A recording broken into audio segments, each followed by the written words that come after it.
Okay, let's dive in. Our source for this deep dive is a really interesting one.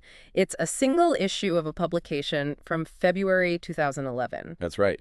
and it's just packed with a surprising range of articles, almost like a snapshot of their focus right then. Exactly. So our mission today really is to unpack this stack of material. Yeah. We want to pull out the most sort of important nuggets. Give you that shortcut. Yeah, give you a shortcut to understanding the diverse topics it covers, all filtered through the lens of this specific source. We're talking everything from, well, ancient history and spiritual matters to really practical life advice. Okay, let's unpack this. We're starting with what feels like a central focus of this issue, an exploration of the occult. There's an article right up front titled "The Truth About the Occult." It is prominent, yeah. Yeah. And it dives straight into why, according to this source, people might turn to such practices. It presents the reasons as incredibly varied and often rooted in deeply human concerns. Right. The article points to simple curiosity, that drive to explore the unknown. It also notes the huge influence of media books, movies, games that make occult themes seem entertaining or maybe even exciting. Yeah, and what stands out is how the article connects people seeking out things like astrologers or psychics to anxiety about the future. Mm-hmm. It describes these as critical times hard to deal with. Hmm. And it even quotes a psychic who called her work recession-proof because people turn to it when they're unhappy. Wow. Recession-proof. Yeah. The source mentions a Canadian clairvoyant whose new clients included business professionals, people who were previously skeptical. Interesting. It also highlights how, in some places, physical sickness can lead people away from, let's say, conventional medicine towards traditional healers using methods the source views as occult. Right, sometimes based on a belief that the illness is like a curse needing specific rituals. And the desire for protection and good luck is another driver discussed. This can manifest in community-wide exorcisms or consulting mediums before big life events like building a house. Or even, as the source gives examples, mothers in Papua New Guinea fearing evil spirits harming newborns, or mothers in Uganda tying protective items to babies, that sort of thing. And loss of a loved one is presented as a powerful reason, too. The source mentions historical figures, like Sir Arthur Conan Doyle turning to seances after losing family. Yeah, it shows how desperation can lead people to mediums, seeking contact with the dead. It notes some cultures view death as the result of spirits, leading to mandatory, sometimes costly rituals. And related to that is the fear of the dead themselves. The article describes mourning customs that involve rituals, even self-injury, to appease the deceased. Right, or practices where widows or widowers face isolation and strict rules, sometimes with really severe physical or emotional consequences. It really shows how diverse and often fear-driven these searches can be, according to this source. So, given this wide range of practices, the article then moves to address who is really behind the occult. And according to this publication's perspective, it's not God. No, instead it attributes these practices to a sinister force, specifically identifying them as demons or evil spirits. Okay. The source traces the historical roots of many of these practices, divination, spiritism, astrology, back to ancient Babylon, and notes how they spread globally. It uses that Bible account from Acts chapter 16 about that the girl in Philippi said to have a spirit, a demon of divination. Exactly. To illustrate its point that these kinds of powers, even if they involve foretelling, are presented in the Bible as coming from a demonic source, not God. And the article presents its view on the origin of these demons. It does. It posits, drawing on passages like Revelation 12, Genesis 6, and 2 Peter 2, that they were originally spirit sons of God who rebelled alongside Satan. It describes them as not keeping their original position, but forsaking their proper dwelling place. Okay, so if this is the force the source sees as being behind the occult, Right. what does it suggest for, well, shielding yourself? It offers principles based on its reading of the Bible. Right. One key principle is testing inspired expressions against the Bible itself, referencing 1 John chapter 4. The source's point here is that even if a statement from, say, the demonized girl in Philippi happened to be truthful, you should still question its origin and compare it with the Bible, like the example in Acts 17 highlights. Another principle the source emphasizes, drawing from James chapter 4, is to subject yourselves, therefore, to God, but oppose the devil, and he will flee from you. Right. Its view is that demons are enemies of God and enemies of you, so you shouldn't engage with their practices just out of curiosity. It lists practices it considers detestable to God from Deuteronomy 18. Like divination, magic, spells. Consulting mediums or the dead, yeah. Yeah. stating its belief that God's view on these things hasn't changed. The article offers assurance, though. From its perspective, if you want to please God, you don't need to fear demons because, as James chapter 2 is quoted, they shudder before God's power. It presents God as protecting those faithful to him, citing passages like Numbers 23 and Psalm 55. A crucial point the source makes for protection, especially from the fear of the dead, is understanding the state of the dead. Citing Ecclesiastes 9, it asserts that the dead are conscious of nothing. Right, and shouldn't be feared. It suggests that demons sometimes masquerade as spirits of the dead to deceive people. And finally, the article strongly recommends avoiding entertainment rooted in or promoting occult practices, referencing 1 Corinthians 10. Yeah, its viewpoint is that choosing such media goes against principles, like Psalm 101, which talks about not setting worthless things before your eyes. Or Psalm 97, rejecting violence and immorality often glorified in that type of entertainment. And it uses that powerful example from Acts 19, where people practicing magical arts actually destroyed their books, valued at 50,000 pieces of silver, when they became Christians. That's quite a statement. The article then transitions to present what it calls a sure source of guidance and hope. Right, identifying God, who it describes with qualities like all-wise, powerful, and love, citing 1 John 4. Its perspective is that unlike demons or psychics, God's advice, found in the Bible, is good. It's free and always in your best interests, quoting Isaiah 55. So the Bible, from this source's viewpoint, provides hope, protection, purpose, principles. The article offers some specific Bible answers it believes are provided. Yes, things like guidance on how to find peace, citing Isaiah 48. Assurance that evil won't always exist, with promises of the wicked being destroyed from Proverbs and Revelation. And a future end to sickness and suffering, like in Revelation 21, depicting no more tears, death, mourning, outcry, or pain. And it underscores these promises by stating that God cannot lie, as found in Titus chapter 1. To illustrate the real-world impact, the article shares experiences under the title, Bible Truth Set Them Free. Yeah, it tells of Susanna, a former priestess tormented by what she thought was her deceased mother, urging suicide. She found peace, the nightmare stopped, through Bible study. And Timothy, deaf and mute, who felt deceived by faith healers but found genuine hope in the Bible's promises of future healing. There's also Evelyn, involved in occult healing with pendulums, who learned what this source presents as the truth and destroyed her occult literature and tools. And Mary, who feared the dead, learned from the Bible they're unconscious and she no longer lives in fear. And Alicia, interested in occult media despite a Christian upbringing, changed her entertainment choices after considering these Bible truths, resulting in what she called a clean conscience. These are presented as examples, according to the article, of lives positively changed by applying these specific teachings. Okay, so shifting gears entirely from that spiritual exploration, this issue also takes a dive into history. There's an article focusing on Medo-Persia and examining points used to argue for the Bible's reliability. Yes, it zeroes in on Medo-Persia as a major world power in Bible history, specifically noting its rule over the Jewish nation from 539 to 331 BCE. The article presents several points it uses to support the Bible's historical accuracy. It discusses the account of King Cyrus II freeing the Jewish exiles from Babylon. Right, and authorizing them to return and rebuild their temple, found in Ezra chapters 1 and 6. It connects this directly to the Cyrus cylinder discovered in 1879. Which corroborates Cyrus's policy. Exactly. Corroborates his stated policy of returning captive peoples and allowing them to restore their religious sanctuaries. Another historical detail from Ezra chapter 6 is that funds for the temple reconstruction were to come from the king's own treasury. And the source points out that secular history confirms this was a consistent policy of Persian kings helping restore sanctuaries in their empire. The article also mentions the account of Darius the Great finding Cyrus's original decree about the temple in the archives at Ecbatana, referenced in Ezra 6. Yeah, and it aligns this with secular history, which shows Ecbatana was a Persian summer residence, and that kings often resolved disputes, like the one over the temple rebuilding, through official letters and documented decrees. Makes sense. Beyond historical accuracy, the article also presents points it uses to argue for the Bible's prophetic accuracy concerning Medo-Persia. It interprets Daniel's vision in chapter 7 of a bear.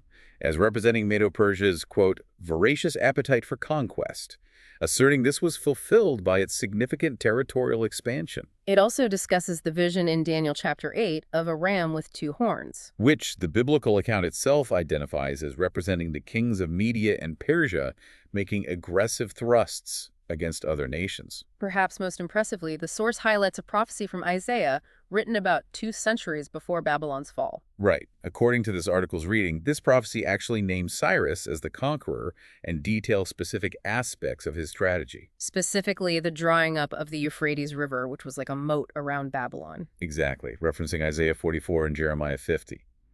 The source notes that ancient historians like Herodotus and Xenophon corroborate key details of Babylon's fall. Like the Babylonians being distracted by a celebration. Yeah, and Cyrus's forces entering through open gates after diverting the river, which aligns with the biblical account and the prophecy. And it brings up Jeremiah's prophecy about a 70-year period of exile for the Jews in Babylon from chapters 25 and 29. And the source points out that this period ended precisely when Cyrus issued his decree freeing the Jews, presenting this as another example of prophetic fulfillment. Okay. To conclude this historical section, the article presents a really notable prophecy from Daniel chapter 9 regarding the appearance of the Messiah. It quotes the prophecy foretelling the Messiah's arrival after 69 weeks of years, which it interprets as 483 years. Counting from the command to restore and rebuild Jerusalem. Right. The source identifies this command as being given by King Artaxerxes to Nehemiah in 455 BCE, as recorded in Nehemiah chapter 2. So its calculation is that adding 483 years to 455 BCE brings you to 29 CE, the year this source identifies as when Jesus was baptized.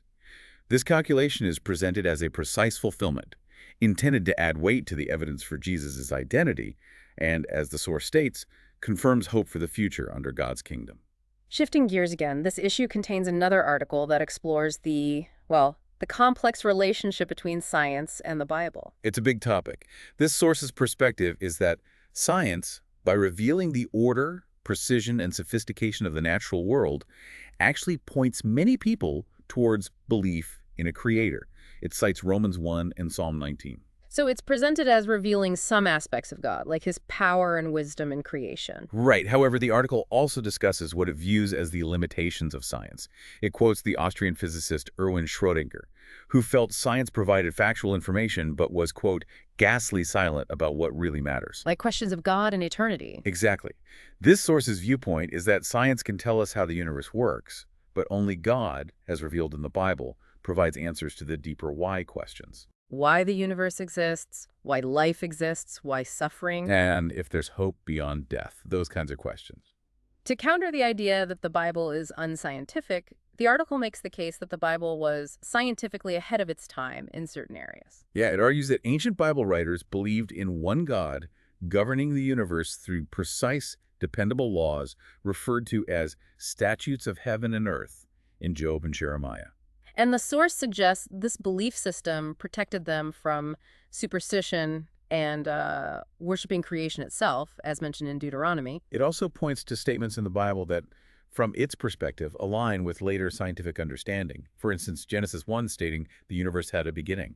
The ancient belief recorded in Job maybe 3,500 years ago that the earth hangs on nothing, that's highlighted. Right, as being accurate long before astronomy understood gravity. And Isaiah's reference to the earth as a circle or sphere written over 2,500 years ago is cited as another example. So the article's conclusion on this topic is that, from its standpoint, the Bible harmonizes with true science, and they are complementary, offering different yet consistent paths to knowledge. Right after that article, there's a short, pretty interesting piece titled, "Was It Designed? The Bacterial Flagellum."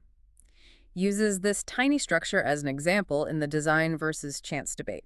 It describes the bacterial flagellum vividly, like a minuscule outboard motor attached to a bacterium, designed to rotate for propulsion. The article highlights its complexity, noting it's made of about 40 different protein parts, blueprints in the DNA. And it can assemble itself in just 20 minutes. Incredible. The source quotes descriptions, calling it incredibly efficient, spinning at thousands of RPMs, capable of quick direction changes. It also quotes New Scientist magazine, describing it as an intricate nanomachine beyond the craft of any human engineer. And the piece directly poses the question to you, the reader. Did something this complex come about by chance, or was it designed? A classic question framed with a specific example. So we've explored deep questions about spiritual forces, ancient history, the relationship between science and faith. Now, let's look at other stories in this issue about people searching for something valuable in their lives. Yeah, there's a compelling historical account called In Search of Gold, They Found a Home. tells the story of Chinese immigration to Australia during the 1850s gold rush, New Gold Mountain, they called it. People left China due to hardship at home, lured by the promise of gold. But the article doesn't shy away from the difficulties. The voyage itself was perilous, life in Australia was tough, and loneliness was a huge factor because tradition often required wives and children to stay in China. It notes that striking gender imbalance in 1861 in Victoria, over 38,000 Chinese men and only 11 women. Wow. Yeah, the main ambition for most was just to return wealthy. They worked long hours in the gold fields, lived in tents, used various methods to get gold, and they were successful apparently. They were. Between 1854 and 1862, almost 600,000 ounces of gold from Victoria were sent back to China. But the loneliness contributed to vices like gambling and opium use. And they also faced significant prejudice and discrimination from non-Chinese miners. Jealousy, suspicion, sometimes leading to riots and violence. This prejudice eventually led to restrictive immigration laws. When the gold eventually ran out for many, some stayed in Australia, finding new ways to make a living. Laundries, restaurants, market gardens. Furniture workshops, yeah. This is how Chinatown started forming in Australian cities. The demographics gradually changed over time, some men marrying Australian women, their descendants integrating. The article notes modern immigration patterns have shifted. More women arriving, seeking education or business, sometimes male breadwinners working back in Asia. But it concludes that the basic goal remains consistent, finding security and success in a foreign land. Interestingly, within this article, there's an anecdote titled Something Better Than Gold. It tells the story of Wayne and Sue Kwa, a Chinese couple, environmental scientists with advanced degrees. Right. After living in Europe and Australia, they began studying the Bible with Jehovah's Witnesses. Wayne is quoted reflecting on his education, questioning the ultimate purpose of life, feeling that despite his degrees, everyone still just gets old, sick, dies. And he found that the Bible, from his perspective, provided logical, satisfying answers to these deep questions. His study, including reading a witness publication, Darwin's work, his own research, it convinced him there's a creator. And Sue arrived at the same conviction. He also highlights the Bible's power to positively change lives as convincing evidence. Wayne felt studying the Bible gave them hope, genuine friends, a stronger marriage. They were baptized in 2005, believing they'd found something of much greater value than higher education and gold that perishes, quoting 1 Peter. Yeah, quite a contrast to the main gold rush story. Another personal journey focused on finding value and purpose is highlighted in the missionary account by Harawati Newhart, titled, I Have Led a Most Rewarding Life. Her story is presented as a life dedicated to serving others through her ministry. She was born in Indonesia, Chinese descent. Her family became Jehovah's Witnesses. Their home was open to missionaries, which made a big impression on her. At 19, she chose the full-time ministry, later married Joseph Newhart, a German missionary. The article recounts their life serving in various places mentioned in the source. Sumatra. Right, traveling extensively, preaching to diverse groups, seeing different responses. In Java, her multilingual ability was a great asset, sharing hope in Jakarta. There's a poignant story about a young woman considering selling her virginity for university fees. Oh, wow. But after Bible discussions, she postponed her studies and maintained her morals. They also served in Kalimantan on Borneo, reaching indigenous Dayak people by boat. Joseph was apparently a bit of a celebrity there. Yeah, many hadn't seen a European minister. They helped people start Bible studies. Due to a government ban on witnesses in Indonesia in '76, they were reassigned to Papua New Guinea. There, she learned local languages, preached. The article includes the story of Eunice, overcoming a betel nut chewing habit after studying the Bible, illustrating its perceived power to change lives. They were later assigned to the Solomon Islands, working at the branch, traveling the archipelago, learning Pidgin, finding joy, connecting with people there. Her story includes what she calls her most difficult journey, the illness and death of her husband Joseph in 2005 after 40 years in ministry. Yeah, she describes coping by continuing to teach Bible truths, finding deep satisfaction and purpose, and helping others learn from the Bible. It echoes that theme of finding something of greater value than material pursuits. All right, transitioning to something more immediately practical, this issue also includes articles offering advice for different stages of life. There's one titled, Young People Ask, Why Won't My Parents Let Me Have Fun? Addressing that common tension. Yeah, that familiar teenage parent dynamic. The article prompts young people to think about outcomes when they're invited somewhere and need to decide whether to ask their parents. It outlines 3 basic options presented by the source. First, not asking and just going.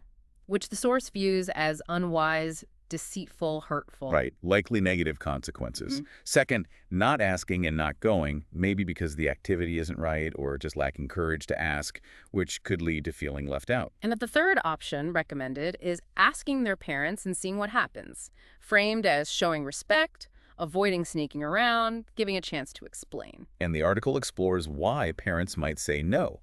Reasons presented include parents having more knowledge, experience, maybe seeing dangers like a lifeguard sees. It emphasizes parents' love and desire to protect as key motivators. They weigh if they can live with the consequences if they say yes. And a big reason for a no, the article points out, is simply lack of information. If a young person is vague about who will be there, supervision, when they'll be back. Makes sense. To improve the chances of a yes, the article offers tips. Be honest about why you want to go. Choose the right timing, not last minute. Provide content, be specific. And have the right attitude, view parents as allies, not enemies. It suggests if they say no, ask respectfully why, focus on their concern, don't just accuse them of not trusting you. Showing maturity by accepting their decision respectfully makes them more likely to say yes next time, is the idea. It encourages direct, open communication. Good advice. The final article we'll touch on offers safety tips for the elderly. It highlights stats on falls for those 65 plus and references a Bible verse about fields in old age from Ecclesiastes. It covers two main areas: maintaining health and strength and making the home safer. For health, it strongly recommends regular exercise for balance, posture, strength. Flexibility, yeah. Quoting a physical therapist. Even with limitations, staying active helps combat common issues like heart disease, joint pain, depression. Diet tips too: vitamin D, calcium, healthy foods, hydration, consulting a doctor, regular eye checks, reporting medication side effects, all crucial. Definitely. For home safety, it provides detailed examples. Bathroom, good footing, non-slip mask, grab bars, right toilet height, night lights. Stairs: keep clear, good lighting. Handrails both sides, non-slip strips, light switches top and bottom. Bedroom, space to move, sturdy chair for dressing, lamp flashlight nearby. Kitchen, uncluttered counters, non-slip floors, frequently used items accessible without climbing. General advice like using night lights, maybe a cane or walker at night. Stable chairs, fixing trip hazards like frayed carpets or cords. Proper footwear at home. And it includes points on how others can help.